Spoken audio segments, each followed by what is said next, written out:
Hey guys, do you work in emergency medicine? An absolutely crazy and intense environment where you see things every day that most people don't see once in their entire life?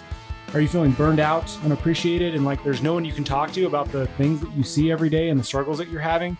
Well, you're not alone. And I'm going to bring in a bunch of real professionals with real stories today that can relate to the stuff that you're seeing on a daily basis. I've struggled with burnout, I've struggled with discouragement, frustration many times, and I still struggle with it occasionally. My name's Aaron. I've been in emergency medicine for 15 years as an EMT, paramedic, and now working as an emergency medicine PA, and I'm the host of the Practical EMS podcast. We're going to bring in our guest today and have a great discussion that I hope you guys get some value from.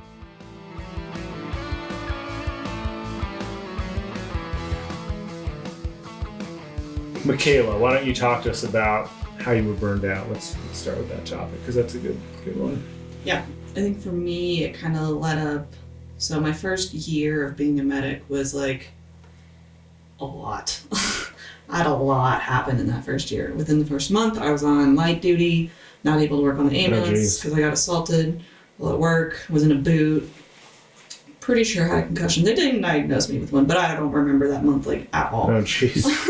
Even our vacation that we took, like the day I got assaulted and the day after we left on vacation for a week. And I don't remember a lot of it. I just Yellowstone, it was beautiful. I remember the pictures. Yeah, hopefully there's some pictures. Yeah. And then coming back onto the ambulance, this is new shift bid. I got a new partner, which was difficult. I had a very difficult FI. And then I got a new partner not long after that. And it was just like traumatic call after traumatic call. You had a bunch. I had a bunch. Yeah, and she had that my really bad one. Yeah, my second month back, I intubated like 1 to 2 people every week. Oh my gosh. And it was like code through returns like crazy. Like I was known as the I hate the term, but like the black cloud of everyone. And I was just like call after call Wish I could to the have point that. where like I got to the point where I called my supervisor one day and I was like, I'm done. I'm coming back to base. You can write me up. I don't care. Whatever it is, I'm done. And I'm like crying outside the ambulance and my partner and my FI are looking at me like, what do we do? Like, is she okay? And I'm like, don't touch me, don't look at me, don't talk to me. Yeah. And so we got back to base and I wrote my reports. I went home and it was just like that for months on end. And then I had Club Q, which other than the people that died on scene, I had probably the worst off patient. Yeah. And you rocked it. I know, she was at her wedding. You did. I rocked it. Yeah, you did. She's still around and came to our wedding. Yeah. So. Yeah, I was at the hospital for 5 minutes after I dropped her off and turned around and went right back. Sat there for an hour, ended up apparently being on the news with Ben, our supervisor. Your backside was on the news. Yeah, my backside was great. All the time. That's my best side. It is. That's every single time we find her in the news. It's always your backside. It's great. I don't know why. The backside's more famous than the front side. It is. I think as a patient told you once. Oh look, it's Micaela. She has a very punchable face, so maybe the news is trying to... I know, I was told that once, and I was like, oh thanks, I'm gonna stop talking now. I don't know where it came from. Everything you hear today from myself and my guests is opinion only and doesn't represent any organizations or companies that any of us are affiliated with. The stories you hear have been modified to protect patient privacy, and any resemblance to real individuals is coincidental. This is for educational and entertainment purposes only and should not be taken as medical advice nor used to diagnose any medical or healthcare conditions. That's really significant though. So you're having horrible calls, really high acuity calls, like intubating a ton of people, and then you have, an incident that makes the news. It's so traumatic. Yeah. That's Worldwide news. That's a lot. Worldwide Yeah. news. That's a lot. And then first of last year, I ran, it was an MCI, all minors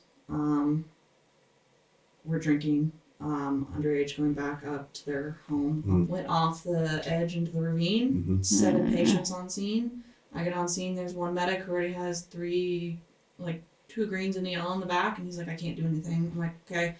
I end up becoming medical command on scene as a medic of 6 months. Wow. Because the only other medic is one of the fire guys who's with the patient in the ravine trying to calm her down because she's losing her mind.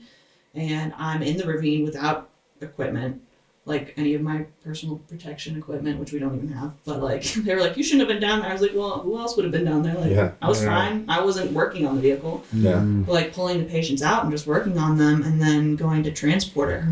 One of them that was a call and a half in and of itself, just because of her behavior towards me. But like running that as a brand new medic, I'm medical command on a 7-patient scene. And you rocked it.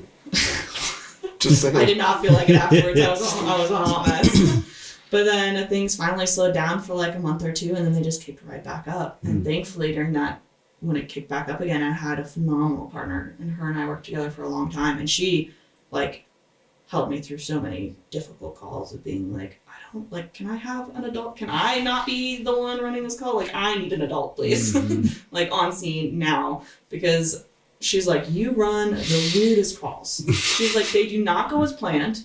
It's like a standard call that codes out, and then you get there and you're like, I never learned anything to help this patient. Like, what do I do?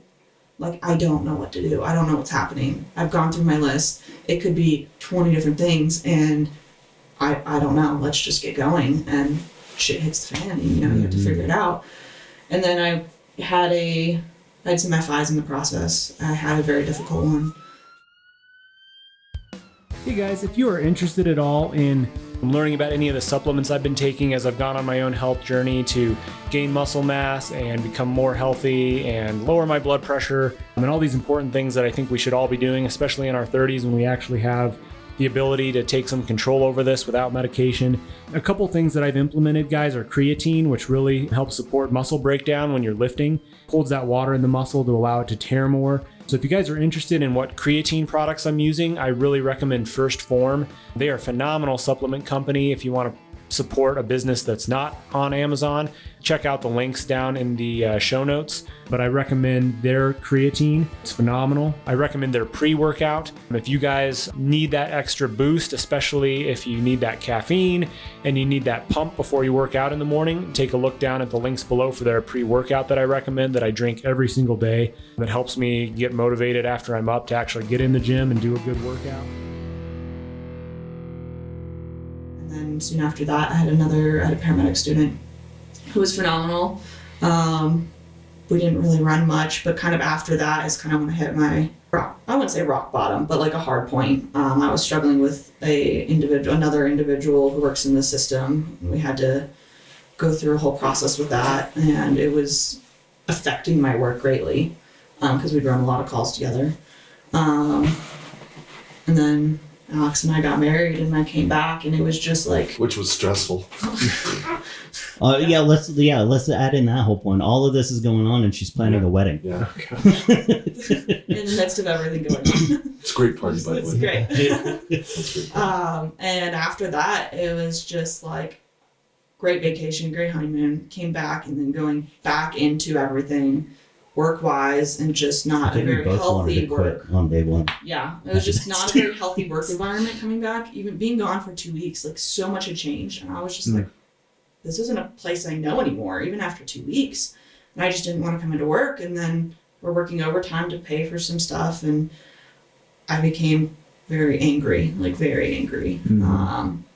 And unfortunately, I took it a lot out on Alex, which he didn't deserve.